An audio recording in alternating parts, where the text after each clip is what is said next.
حضرت منصور بن عبار رحمت اللہ تعالی علیہ ایک روز واز فرما رہے تھے.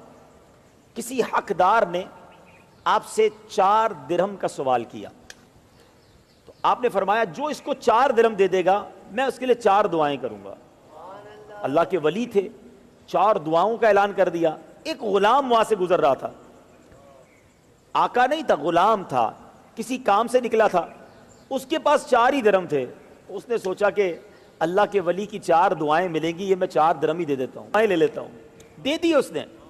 اب حضرت سیدنا منصور سبحان اللہ دریائے رحمت بزرگوں پر ایک کیفیت ہوتی ہے.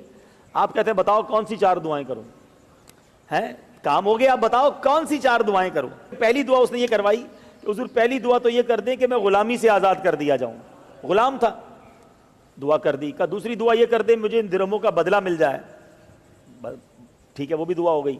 کہ تیسری دعا حضور یہ کر دیں کہ مجھے اور میرے آقا کو توبہ نصیب ہو جائے.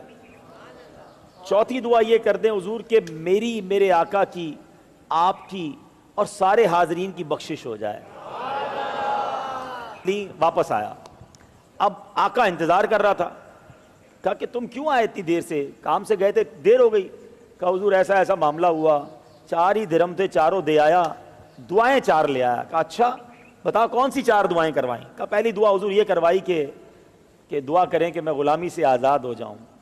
آقا کہتا جا میں نے تیرے کو غلامی سے آزاد کیا. ادھر دعا ملی تھی نا اللہ والے کی, ولی اللہ کے ہاتھ اٹھے تھے, فوراً قبول. آقا کا دل بدل گیا, کہتا جا میں نے تجھے آزاد کیا. دوسری دعا کون سی تھی؟ کہا حضور میں نے کہا کہ جو 4 درہم دیے تھے اس کے بدلے مجھے اس کا نعم البدل مل جائے, بدلہ مل جائے. غریب آدمی ہوں, 4 ہی تھے, دے دیے اللہ کی راہ میں. کہا میں نے تجھے اس کے بدلے 4000 درہم دیے. کہتا اچھا. تیسری دعا کیا کروائی تھی؟ کہا حضور تیسری دعا یہ کرائی تھی کہ اللہ مجھے اور آپ کو توبہ نصیب کر دے. تو اب غلام جو آقا تھا وہ کہتا ہے استغفر اللہ ربی من کل ذنب واتوب الیہ, میں اپنے گناہوں سے توبہ کرتا ہوں, میں نے یہ بھی توبہ کر لی. تیری تیسری دعا بھی قبول ہو گئی. چوتھی دعا کیا تھی؟ وہ کہتا ہے حضور چوتھی دعا یہ تھی کہ حضور دعا کر دیں اللہ آپ کی, میری, میرے آقا کی, سارے حاضرین کی بخشش کر لے. آقا بھی کمال کا تھا.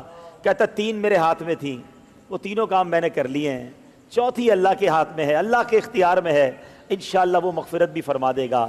اس رات آقا جب سویا تو خواب میں دیکھتا ہے جو تمہارے اختیار میں تھا تم نے کر دیا, میں ارحم الراحمین ہوں, میں نے تمہیں, تمہارے غلام کو, منصور بن عمار کو اور تمام حاضرین کو بخش دیا ہے.